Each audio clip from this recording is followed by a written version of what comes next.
Good evening, everyone, and welcome to day two of our session um, on design strategies for TV. We don't want to waste so much time. Okay. And yesterday, I already introduced um, our speaker who gave us a lot of insights yesterday. And I believe we've learned a lot even from this. Yeah, and most of us were not really able to follow through because of network issues. You can visit our YouTube channel so that you can refer to most of the things that were discussed.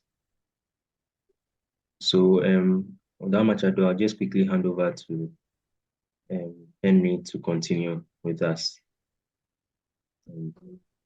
Hi, hello everyone. Good evening. How are you doing?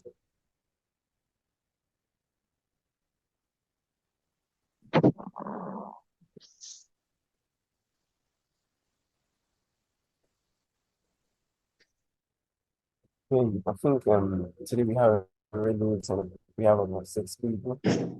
Are we still going to this number? Sure, we should. I hope Let's start. everybody's I doing. think I think generally because um, we are providing the videos now, I'm sure maybe people are waiting for the post this thing. Yeah. So Okay, all right. I mean, it's not an issue. Okay, that's okay. Okay, that's the case. All right. So I'm sharing my screen. Can you see? Yes. Yes. Okay. All right. Good. So again, give thanks for making this evening the one of our discussion from yesterday. We pray that as we are going through this, we end successfully to the glory of God. Amen. So, yesterday we were able to look at some key things that we really need to consider in mastering the design process. And so, if you were very close and were paying attention, you know that these things, as we discuss them, uh, are very crucial and critical to us coming up with a masterpiece in our studio works. Out of 10 topics, we're able to do 5. And so we are going to complete the last 5 this evening. And this is really going to be quickly so that we can take questions at least for today. And so I'm just going to wrap this up. We spoke about understanding the design process. We also spoke about decoding the design really actively. That is reading in between the lines. Risk methods in design, we talked about that too. We spoke about concept development in design. We spoke about the impact of sketching. We also talked about mastering model making, which was the last thing we looked at before we breaked yesterday. So continuing from uh, the, we are going to look at mastering time management. So in time management, what are we looking at? Studio life is demanding. We can't deny that fact. Assignments, critiques, models, research, presentations, everything I spoke about yesterday can quickly consume your time and energy. Without discipline, burnout becomes inevitable. You will definitely burn out. But discipline is what sets you apart. And so that's why successful students are not just creative, they are also organized. If you want to be creative, really, you need to really be organized. You need to know when to do this activity. After that, what comes next, when to be at exactly at any place at all. You have to be organized and everything has to be intentional. Yeah. So time management is a very crucial soft skill that underpins all our technical abilities. Time management is another skill you need to develop to underpin all the things that you do about your daily activities. It's going to allow you to, meet deadlines. It's going to make you stay motivated. It's going to preserve your mental health. In architecture, mental health is something that we don't even take for granted. Feedbacks you get from jury, the response you get from your friends, the time you don't even have for other friends, family, and other things, they all add up to the mental issues or the mental health issues that you're going to have. But if you have an adequate time management strategy, you are a very organized person, at least your chances of having a very healthy mental setup is guaranteed. Yeah, so typically in a studio semester, students will follow like weekly progressions, like okay, this scheme is 1 week, this scheme is 2 weeks, and other stuff. So come up with your site analysis, come up with your concept, your schematic drawings, technical detailing, right up to final drawing. Each stage must be allocated time and then goals. So now you look at the time, you need to apportion goals to the time. You have to establish clear goals as of what you really want to do. You are using your phone notes to, fix out some things that will guide you. Some people even decide to use some softwares like now on Play Store, Apple App Store or Google Play Store. You can get apps like using like planners. You can use tax boards, even sticky notes to help you track your progress and how far you are going. Time blocking techniques like the Pomodoro method, which Demo was speaking to me about, is also fantastic.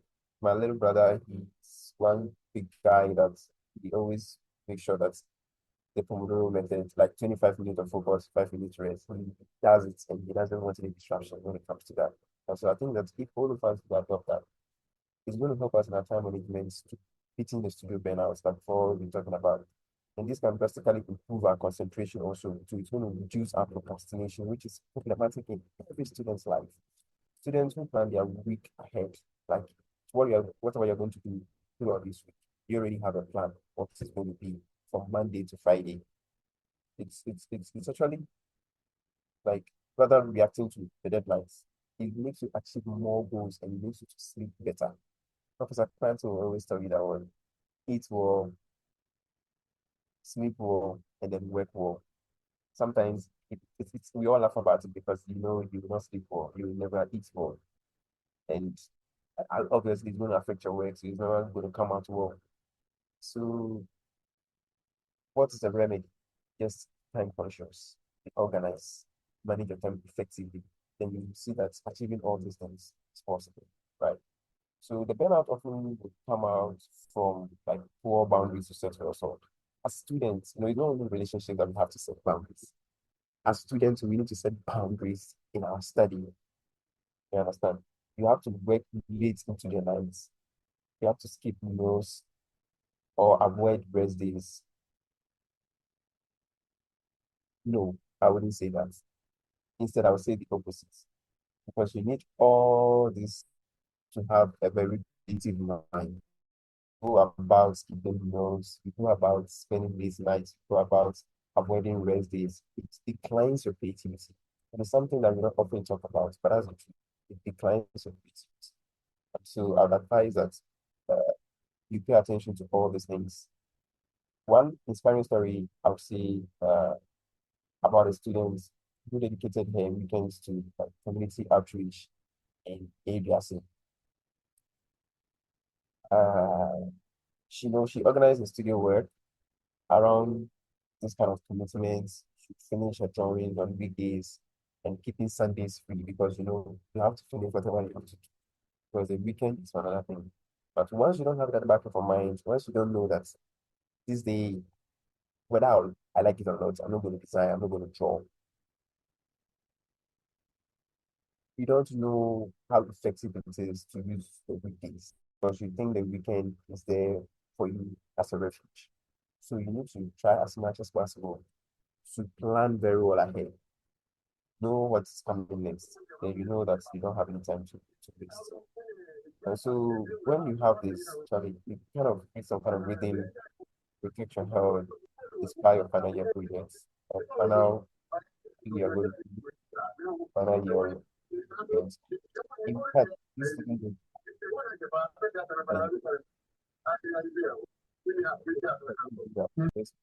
or become more creative. You kind of reflect on your work more often.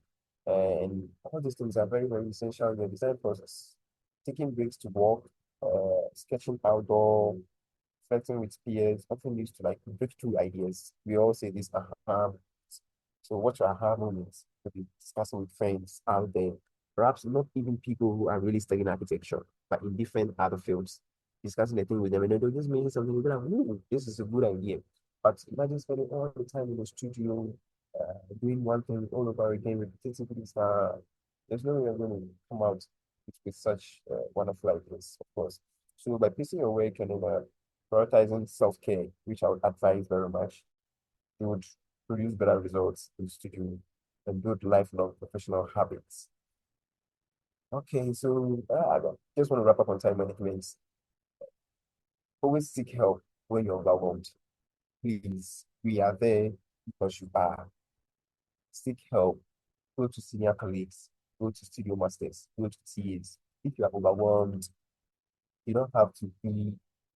You can't be in your own shell and be, you know, uh, packed up or crushed in your own shell. Come out. Explain your challenge to whoever you think is in the best position to help you. If the person cannot, at least you make some quick suggestion. And the mere essence or the mere fact that you spoke out from the overwhelming nature, the problem is like 60% done. Now the ideas come in, it's 70% done. You apply it, the 100% goal. So always try as much as possible to seek for help when you're overwhelmed. Studio culture, like I spoke about yesterday, must be collaborative as always and as always, try to make sure that whatever work you are doing, you are not doing it alone. We always give individual skills, but they must be collaborative. You need to seek ideas. In your architecture office, when you want to become that big architect, that principal architect, that chief architect, it is not a crime to seek idea from elsewhere to put up your design. Even at that stage, how much more you being a student today? It means going to engineering to expert ideas from the civil engineers on structures and other stuff. To means going to the arts department or the faculty of art to get information about facade design, interior design, your symbolic representation and other stuff. Please do. The richness or the intercollaboration or the interdisciplinary approach you use to your design actually adds some kind of ingredient to it that the normal architect sitting in the office would never have thought of. So that's about time management and beating the studio balance. Now let's talk about uh, mastering the design critics. Critics are bound to come. They will come. Reviews will come. But you need to learn from this feedback. Critics are the heart of every architectural education. Whenever you put up your work, they say 70% or sometimes 90% bad stuff, and then 10% good stuff.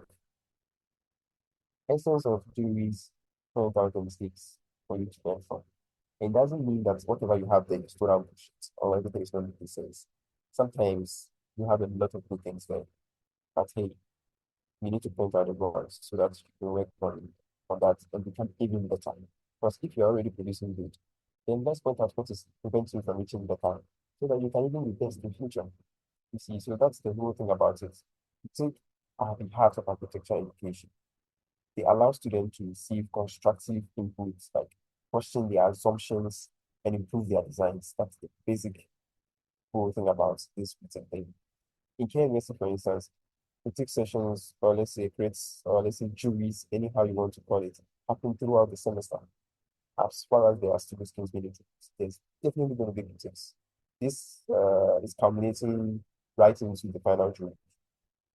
These sessions can feel intimidating, really, really very intimidating. But when approached with the right mindset, they become transformative experiences. Some of us have been to juries, and those are the turning points of our lives. I'm not going to lie. One of the key things that has happened to me is through a jury that I'm not going to anymore the professor. And maybe one day I'll do so in a book that I'll write. But going through that jury and what he has told me and the ideas that I have picked up from them, it's what I've built for most of us. And juries are very important. If you have to do a lot of work and hide it, and when it's time for jury, you are nowhere to be found. People are looking